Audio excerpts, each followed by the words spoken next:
दिवसाची सुरुवात अशी बरोबर आपण बहुतेकांचं आता वय होत चाललेलं आहे. त्याच्यामुळे मग कंबर दुखणं आहे, गुडघे दुखणं आहे, हे आता सुरू झालेलं आहे. आणि बऱ्याच वेळेस कधी-कधी असं होतं की ते फारच दुखतात किंवा कंबर अचानक जरा जास्त दुखायला लागते किंवा गुडघे जरा जास्त दुखायला लागतात. आणि आपण मग विचार करायला लागतो की हे नक्की आता जास्त दुखायला लागले, हे कशामुळे दुखायला लागले? आणि मग आपण विचार करतो की आणि मग आपल्याला विचार केल्यानंतर आठवतं की अरे आज मला बाजारातून येताना रिक्षा मिळाली नाही, त्याच्यामुळे मला बराच वेळ थोड्या वेळ चालावं लागलं.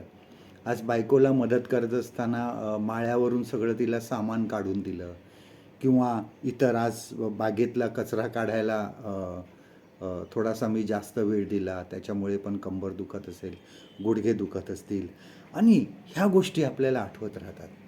परंतु कधी असं आठवलंय का की गुडघ्यावर प्रार्थना केल्यामुळे किंवा ती प्रार्थना जास्त केल्यामुळे माझे गुडघे दुखत आहेत किंवा बराच वेळ उभं राहून मी आज बायबल वाचलं, त्याच्यामुळे माझी आज कंबर दुखत आहे का?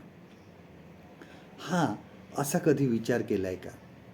आपण वयस्कर आहोत किंवा काही जण पुष्कळ वयस्कर आहे, त्याच्यामुळे सर्वांनाच गुडघे टेकून प्रार्थना हे करणं शक्य नाही. परंतु जमेल तसं प्रार्थना करणं हे खूप गरजेचं आहे. प्रार्थना ही आमच्या आयुष्यामध्ये खूप महत्त्वाची गोष्ट आहे. प्रार्थना ही आम्हाला आधार देते. बघा, आम्हाला आधार देण्यासाठी इतरही बरेच जण आहेत. आमचे मित्र आहेत, आमचा परिवार आहे, आमचं कुटुंब आहे, आमचे नातलग आहेत, काही पुस्तकांमधून वाचूनसुद्धा आम्हाला ज्ञान मिळू शकतं आणि त्याद्वारे सुद्धा आधार मिळू शकतो. पण खरा आधार जो आहे हा प्रार्थनेद्वारेच मिळतो. बघा, कैसेकरास पत्र ह्याचा 4था अध्याय आणि 2रं वचन काय म्हणतं बघा. कॉलिशियन्स चॅप्टर 4 and verse 2. प्रार्थनेत तत्पर असा. याचाच अर्थ प्रार्थना नेहमी करा. आपल्याला खरी शक्ती जी प्राप्त होते जीवनामध्ये ती प्रार्थनेमुळे होतो. खरा आधार जो मिळतो तो प्रार्थनेमुळे मिळतो. आज मला विचार करायचा आहे की मी प्रार्थनेमध्ये तत्पर आहे का?